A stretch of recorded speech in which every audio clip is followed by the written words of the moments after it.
Yan o, mga daming ibon. Makain sa mga insecticide. Hello mga kaprobinsya, ito panibagong vlog na naman natin to. Nag-spray tayo ng insecticide sa ating palayan mga kaprobinsya. Kahit mababa yung presyo ng palay ngayon mga kaprobinsya, pero kailangan pa rin tayo mag-apply.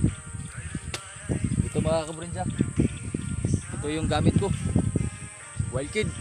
Gamit ko mga kaprobinsya is Wild Kid insecticide to mga kaprobinsya. Ito ang ginagamit ko ngayon.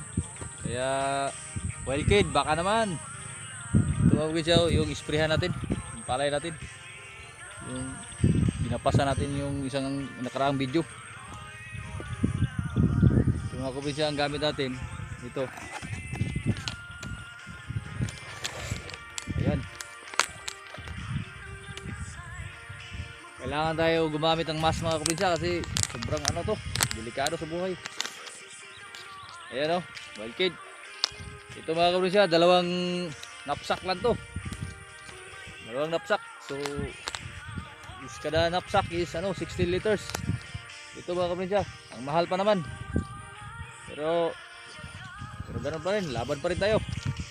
At ganito mga kaprobinsya, ito gamit natin insecticide Wild Kid para sa mga leaf hopper dyan mga kaprobinsya. Ang daming leaf hopper, sobrang dami talaga. Army worm, worm, leaf holder, pati nagha. Ang dami talaga mga kaprobinsya. Kaya ito mga kaprobinsya, samahan nyo ako pag mag-spray tayo ngayon ng fungicide. Ayan, fungicide natin to kasi may bunga na. Marami ng bunga dyan, kailangan natin ito applyan. Kasi kung hindi natin applyan yan, ubos. Hindi yan hindi yan lulusog mga kaprobinsya. Kaya mga kaprobinsya, samahan nyo ako, mag-spray tayo ngayon.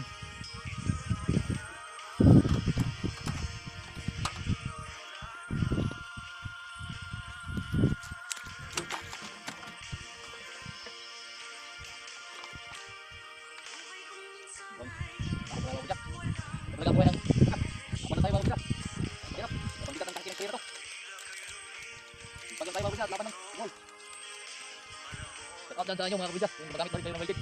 Wild Kid, baka naman ito ang apply namin dito. Ito, dalawang knapsack na to. Yung knapsack is 16 liters. Kaya ito apply yung insecticide mga kaprobinsya.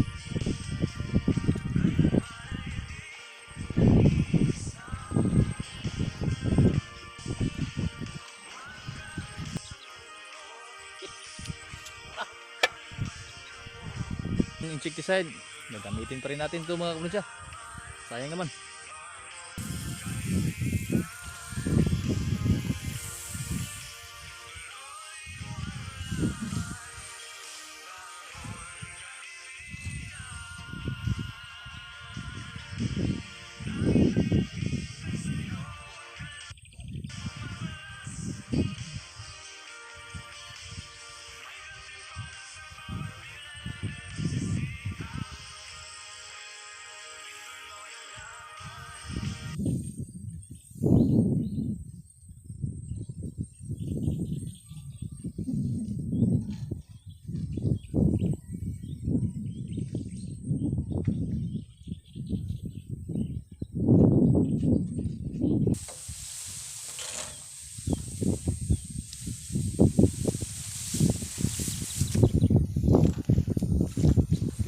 Sobrang bigat talaga tangki mga kaprobinsya.